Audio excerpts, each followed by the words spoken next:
The Cardinals finally got things going on Sunday, beating the Pirates pretty bad. Could they bring that momentum home to face the lowly Astros? Right. Anyway, let's start the show. We're going on tonight to kick out every line, take anything we want, drink everything inside. We're going till the world stops turning while we burn it to the ground at night. Cards got swept by the Astros this week, and each of these games were downright ugly.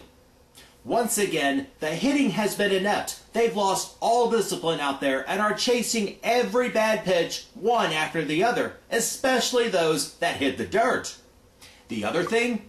When they do get the ball in play, they're trying to go for the long ball every chance they get. And another thing happened this week. Costly errors which the pitchers couldn't recover from, leading to huge innings. Tuesday night, we lose 6-3, and Brad Penny was cruising through the first 6 innings, striking out 3, giving up 3 hits, but he had a 2-0 lead. 2 unlikely errors from Brendan Ryan. The second was in the 7th, but in all honesty, Albert Pujols should have had that ball if he would just try to extend himself just a little bit more. But the meltdown has already started. A double and a hit batsman to load the bases, Tommy Manzella flies out to Ludwig for the second out and the first run. A couple more hits, an error by Molina, and bad positioning on a bunt by Michael Bourne scored 3 more, and now we're down 4-2.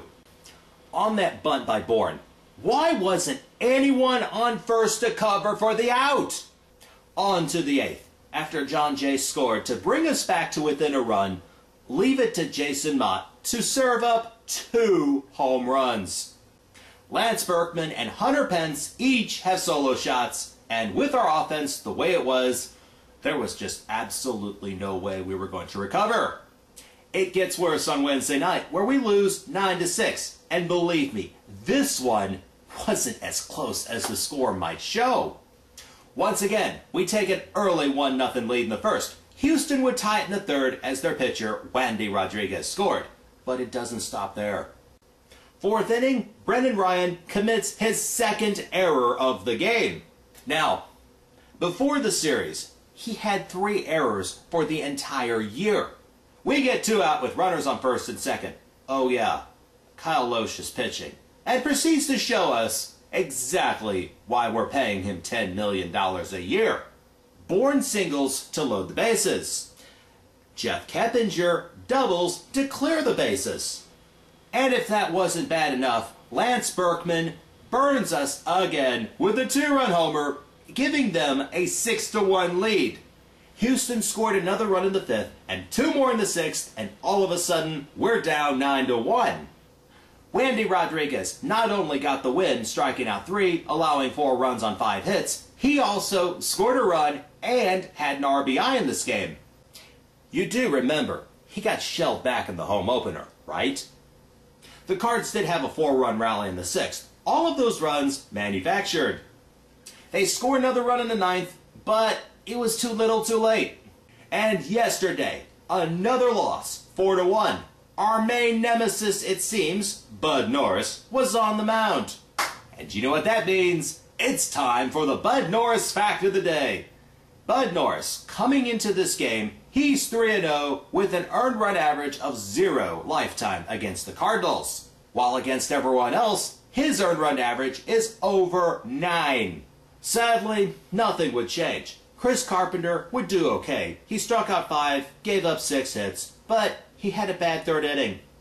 Bourne walks, then Keppinger and Berkman each single, Bourne scores.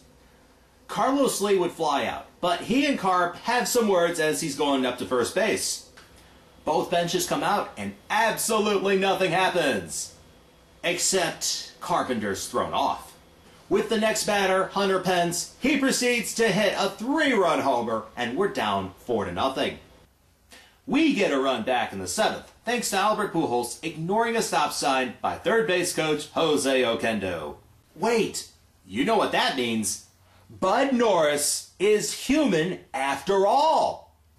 We could have had more in the 8th, but we're managed by a so-called genius, so that wasn't happening. Molina got a hit, but was not replaced by a pinch runner. Tyler Green would single, and with nobody out. Could someone please tell me why you replaced Nick Stavanoa, who has proven he could be clutch in these situations? But not only was he pinch hit for, they have John Jay bunt. Why? Schumacher lines the next ball to Berkman, who throws home to get Molina. Way to screw this up yet again, La Genius. Now you know, in other markets, when your team does bad, they actually fire the manager. As what happened in Kansas City yesterday with Trey Hillman. And I believe he gets the honor of being the first manager to be fired in 2010. Former Brewers skipper Ned Yost replaces him. But in all honesty, as far as the Cardinals are concerned, this is getting pretty bad. The Cards, once with the best record in the National League, have now lost 7 of their last 10. Even worse, the Cincinnati Reds have gotten hot and are only a half game behind us in the standings. And we play them starting tonight in Cincinnati. Now, if that wasn't enough pressure, we also have that annual civil rights game to be played on Saturday. Which of course means there's going to be even more scrutiny on our team.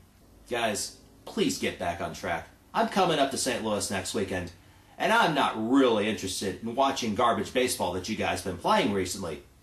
Well, I guess my question of the day is this. Will the Cardinals still be in first place on Monday?